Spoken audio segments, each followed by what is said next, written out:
Hi, and welcome to a new series, Conversations with Chris. These casual chats will provide opportunities to meet and learn about members of the Madonna University community, from faculty and staff to students, alumni, and donors. I'm Chris Doherty, president at Madonna. Our first guest is our beloved Sister Nancy Jamrose, a member of the Congregation of Sisters of St. Felix, better known as the Felician Sisters of North America. After teaching in elementary and high schools for 20 years, she came to Madonna as Dean of Students. And except for a brief stint with the Sisters' leadership in Pennsylvania, Sister Nancy has been a mainstay at Madonna since 1983. Currently, she serves as co-director of the Center for Catholic Studies and Interfaith Dialogue. And today, we are going to learn more about Sister Nancy and her work here at Madonna. Welcome, Sister Nancy. Please tell us about your early years at Madonna, 20 of which were spent as Vice President for Student Affairs. Well, of course, this gives me great pleasure to do this. It's been a long time, but it feels like it was maybe 2 years ago. Okay, time goes fast when you're here at Madonna because there's so much to do and so many people to interact with. But in the early years, it was a little slower pace, I would say. We had good student enrollment at that time. We already had men on the campus, and we were already here in the new buildings. And notice I say new buildings. They were built in the 60s, the early 60s. But we've grown after that with expansion in buildings, of course, and greater student enrollment. But in those early years, we were down on the lower floor, okay, and so we had many opportunities to interact not only with students, okay, but with people who were coming in and out of the school. Our programs were well known, especially our nursing program, and our business program, our sign language studies program, and so there were often events that they sponsored that we attended during that time. That's great. So you serve as the co-director of the Center for Catholic Studies and Interfaith Dialogue. How did that center come about? Well, through the goodness of our benefactors and giving tribute to two very fine people. The first one was Sister Mary Franceline. When Sister was going to retire, there was people who wanted to make a donation in her behalf. And so she designated that to be Chair of Humane Studies. And so the other person was Bishop John Quinn. He too, when he was made a bishop and he was going to be moving from this area, when people gave donations, he too wanted to give it to Madonna and make it a chair of religious studies. So that money was staying there and I think gaining interest. And then in 2015, when I was returning from Beaver Falls after being in leadership there for 6 years, Sister Rosemarie, then president, said that there had been a committee working on the idea of a Center for Catholic Studies and Interfaith Dialogue, okay, combining those two ideas into this concept, and asked if I would be willing to join the gentleman who was already here working on that and becoming one of the co-directors of the center. And of course, this was something that was always near and dear to my heart, interfaith dialogue, because I think it's so important for people today in our world, not only to get along with each other, but to get to know people of different faith traditions and the richness that they have, and to share that and appreciate that in each other. That's great. So if you think about some of your favorite memories at Madonna, can you share some of them with us? Oh, well, some that have been brought to my attention that I had forgotten about. In the early days when we could keep up with the athletes, okay, we attended many more of their games than we do now.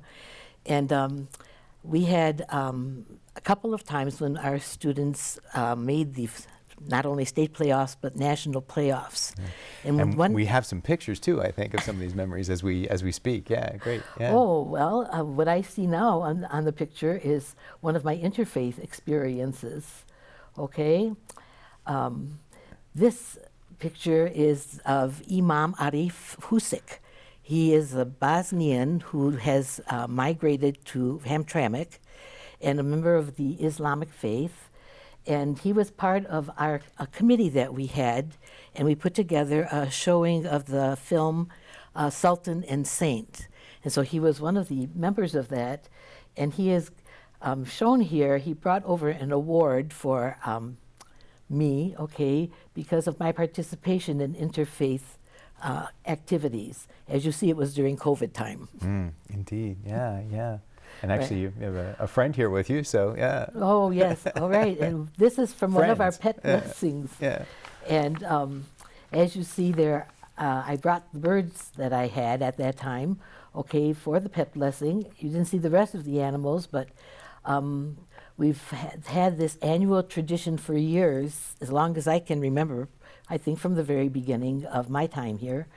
And we actually had one time the 2 police officers of the Livonia department bring their horses to be blessed. It's always a very joyful time. That's terrific. And we have it looks like our Athletics Hall of Fame. That's right. And yeah. Not only President Doherty, but Brian Rizzo, a former athletic director here at Madonna, and our current athletic director, Noel Emmenheiser, yeah. Yes. Yeah, yeah. And that was a great event to participate in. Another interfaith event, it looks like. That's right. Yeah. This was at a local mosque in Detroit, okay, and we had gone there for their prayer hour and were with them at that time. And you see other members. The one to the left is Sister Mary Ann Smith, okay, a member of our community, and then some of our students and friends were also with us. But we still have a relationship with this small mosque, and the people there, of course, share in interfaith dialogue with us. That's great. That's great. Yeah. Oh, and Cruiser. There's Cruiser. I think it has maiden appearances. There we go. Okay. He was there, and we were all able to get a photo opportunity with him. So, as you see, he brings joy when you see him. That's great. And yesterday was his birthday that we celebrated. That I heard, right. And this one. And this is when Madonna University was announced. Okay, so we covered up the college part of the sign. And as you see, a makeshift university. And this was back in 1991 that Madonna did become a university. And of course, it was a time of joy for all of us who were here. Oh, that's great. That's great. Yeah, yeah. Well, thank you for sharing some of those memories. Sister Nancy is someone who's a spiritual leader at our university as well. What's your favorite prayer? Well, I have 2 of them. Okay, of course, the Magnificat, okay, the prayer of Our Lady when she went to visit her cousin Elizabeth. And the second one is the prayer of St. Francis, because I really do believe in the first one, giving tribute to God for all the gifts that we have can be expressed through that prayer.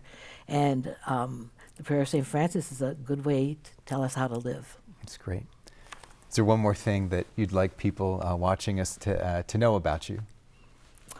Just that not only the students and faculty and staff, but all the people who become part of our lives, either coming to the campus for Mass, those who are our great benefactors, those who are friends of the university who support all of our efforts and events, realize that giving the gift of education to young people is a way to make the world better and the world a better place for all people.